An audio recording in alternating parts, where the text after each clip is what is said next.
Hi guys! Welcome to my YouTube channel, Beverly Layog. So for today's video guys ay magluluto tayo ng ulam namin. Ang ulam namin for today's video guys ay tortang patatas na may giniling. Sa totoo lang guys, first time ko magluto ng ganito ngayon. So ayun guys, ginisa ko muna guys yung giniling dyan. Bago nga pala ako guys magluto dyan, nanood muna ako sa YouTube kung paano lutuin. Dahil first time ko lang magluto ng ganyang recipe. Ginisang patatas lang sana yan guys na may giniling. Kaso umay na talaga ako sa ginisang patatas na may giniling. Kaya nag-isip na talaga ako ng ibang luto sa patatas. Nag-search ako sa YouTube at ayan na ngayon nakita ko tortang patatas na may giniling. Kaya ginaya ko na kaagad. So madali lang naman kasi siya guys lutuin. So ang unang ginawa ko dyan guys, ginisa ko muna yung giniling at yung patatas at tinimplahan ko rin ng pampalasa. Ang nilagay kong pampalasa guys ay paminta, asin, betchin.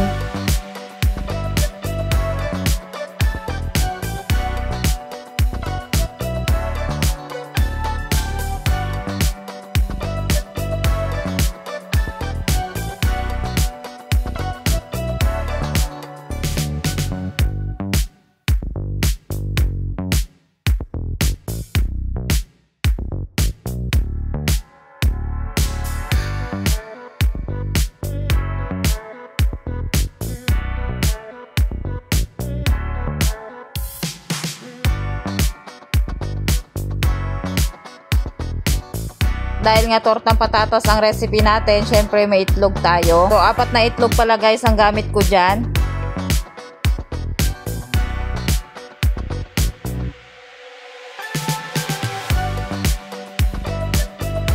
Tapos nilagyan ko na siya guys ng sibuyas. Habang nag-iisip ako guys kung ano pang ilalagay ko dito, hinalo-halo ko muna siya. Yung napanood ko ay sibuyas lang talaga yung nilagay. Sa napanood ko, dahon talaga ng sibuyas yung nilagay. Pero wala akong dahon ng sibuyas, kaya yan na lang yung nilagay ko. Sinek ko na nga itong ginisa kong patatas at saka giniling at mukhang luto na nga.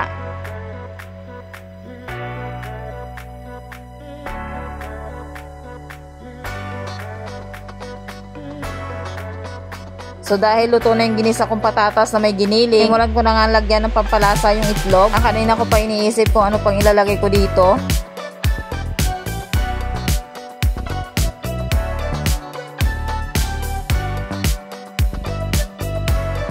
So ayun na nga, napagdesisyonan ko guys, nalagyan ko siya ng cornstarch at saka harina. Tinimplahan ko rin yan guys ng asin, paminta at saka betchin. And then hinalo-halo ko na guys, nahirapan nga ako dyan kasi nagbubuo-buo yung harina at saka yung cornstarch. Naisip ko lang siya guys, lagyan ng harina at cornstarch para mas masarap at saka mas malutong at maging crispy talaga yung ating tortang patatas na may giniling. So ayan guys, dahil luto na yung giniling natin at saka patatas,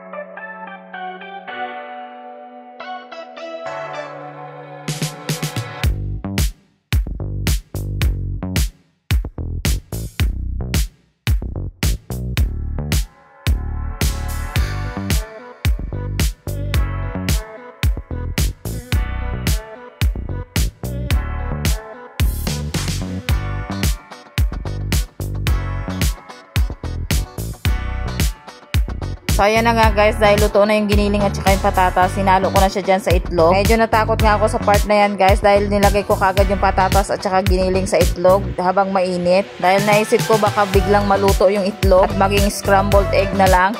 Kaya dali-dali ko na talaga siyang hinalo at pinrito ko na kagad. Kasi yung tortang patatas na may giniling magiging scrambled egg with patatas. So ayan na nga guys, sisimulan ko na siyang prituhin.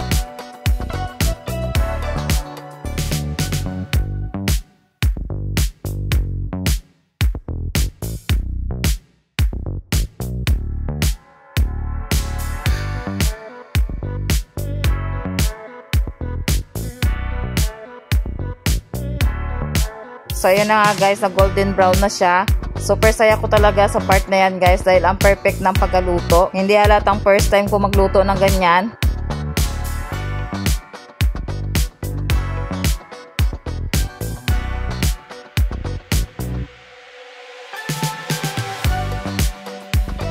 So ayan na nga guys, luto na nga guys yung unang salang natin. Napaka perfect talaga niya. At ang bango pa guys, ang sarap ng amoy niya.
So ayun na nga guys, dahil nagutom na tong dalawang to, pinauna ko na silang kumain. Grabe yung panganay ko guys, sarap na sarap talaga siya dyan. Sabi niya nga, ganyan daw yung gusto niyang baon sa school.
So yun na nga guys, dahil gutom na nga ang aking mga junakis, pinakain ko na nga sila kahit hindi pa luto lahat. At masasabi ko talagang masarap talaga guys yung naluto ko. Napaka-perfect ng lasa niya at ang crispy. At maganda talaga to ipabaon sa school. Masustansya na, masarap pa.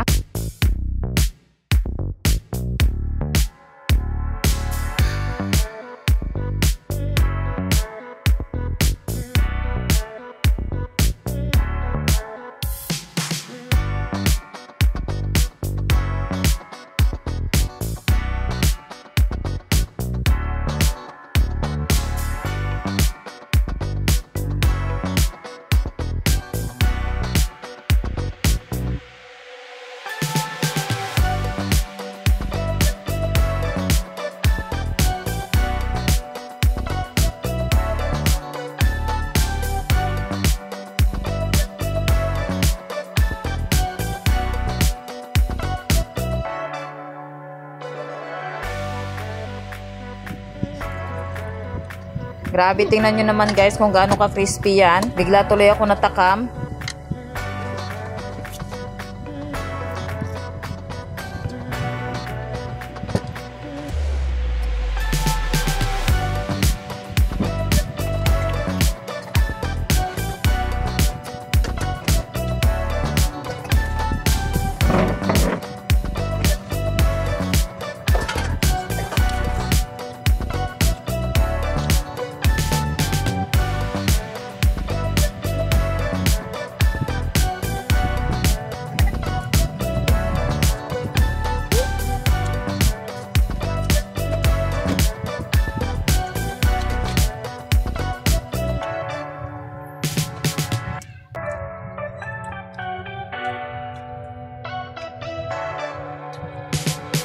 Grabe guys, ang sarap. Bali ang crispy siya guys. Tumbris.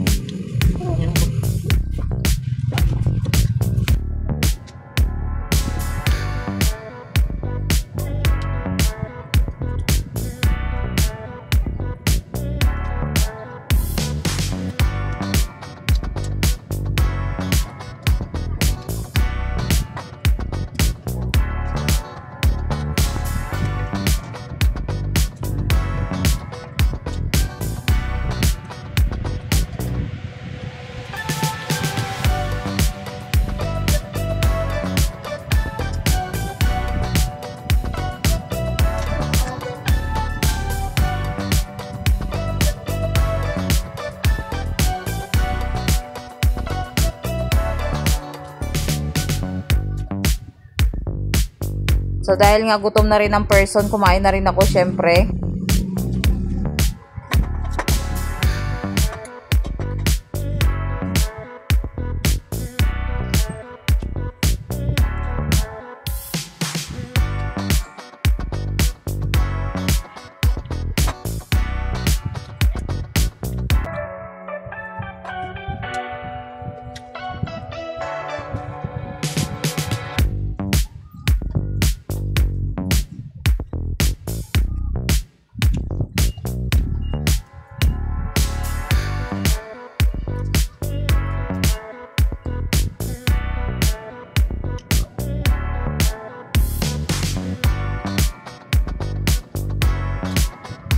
Grabe, natutulala talaga ako sa sobrang sarap ng naluto ko.